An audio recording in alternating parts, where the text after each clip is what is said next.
শুধুমাত্র আপনারা দেখছেন যে ভয়ঙ্কর অবস্থা গোপালগঞ্জে সেনাবাহিনী এবং ছাত্রলীগের মধ্যে তুমুল সংঘর্ষ। ছাত্রলীগের একজন কর্মী তিনি সামনে এগিয়ে এসেছিলেন হয়তোবা কিছু আকুতি করার জন্য, সেনাবাহিনীর কাছে কিছু বলার জন্য, কিছু আবদার নিয়ে, কিছু দাবি নিয়ে। কিন্তু আপনারা দেখছেন যে সকাল থেকেই গোপালগঞ্জ বাসী যেভাবে পুলিশের গাড়ির উপর আক্রমণ করেছে, পুলিশের গাড়ি পুড়িয়ে দিয়েছে এবং তাদের যে অধ্যত্ত গোপালগঞ্জে বাসী পুরো এনসিপি প্রোগ্রামকে কেন্দ্র করে তুমুল উত্তেজনা বিরাজ করছে এই মুহূর্তে। শুধুমাত্র আপনারা দেখছেন যে সেনাবাহিনী তারা কিন্তু কিছুটা পিছু হচ্ছে, সামনের দিকে একের পর এক ইট ছোড়া হচ্ছে। তাদের যে দেশীয় অস্ত্রশস্ত্র নিয়ে আমরা সকালে দেখেছি তারা যেভাবে বেরিয়েছে, আক্রমণ করেছে, পুলিশের গাড়ি পুড়িয়ে দিয়েছে।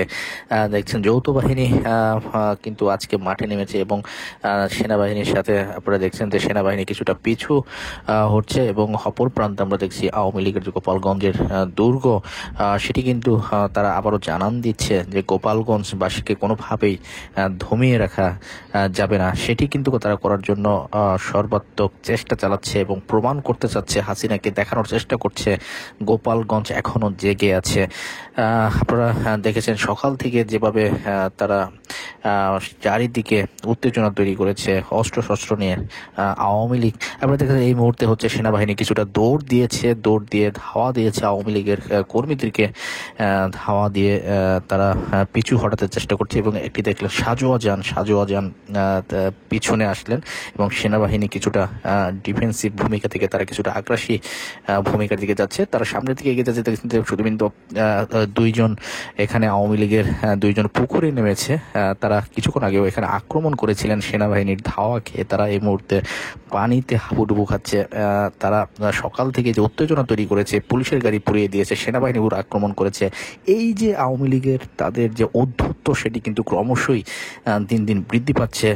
ভারত থেকে সেনা শেখ হাসিনা যেভাবে একের পর এক উস্কানি দিচ্ছে, যার ফলে আওয়ামী লীগের কর্মীরা প্রতিনিয়ত তারা উশৃঙ্খল একটি পরিবেশ বাংলাদেশে তৈরি করার জন্য চেষ্টা করে যাচ্ছে। দেখছেন সেনাবাহিনী পুরো গোপালগঞ্জ শহর সেনাবাহিনী এই মুহূর্তে ছেয়ে গেছে এবং তারা এখানে নানা ধরনের যে তাদের আইনি যে পদক্ষেপ সেটি কিন্তু তারা নিচ্ছে এবং তারা আওয়ামী লীগের যে উদ্ধত্ত সকাল থেকে দেখেছে সেটিকে নির্মূল করার জন্য চেষ্টা চালাচ্ছে।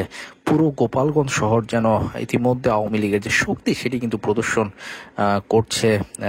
আপনারা দেখেন যে কিছুক্ষণ আগে এনসিপি তারা সমাবেশে এসেছিল এবং সমাবেশে তারা কিছুক্ষণ থেকেছে, বক্তব্য দিয়েই কিন্তু যখন যারা তাড়াহুড়া করে চলে যাচ্ছিলেন ঠিক তখনই আবার তারা কিন্তু গোপালগঞ্জবাসী তাদের গাড়ির উপর আক্রমণ করেছে, তাদেরকে ধাওয়া দেওয়ার চেষ্টা করেছে। এই যে গোপালগঞ্জে প্রতিনিয়ত যেভাবে উত্তেজনা সৃষ্টি করছে 5 আগস্টের পর থেকে, সেটি কিন্তু এখনো অব্যাহত আছে।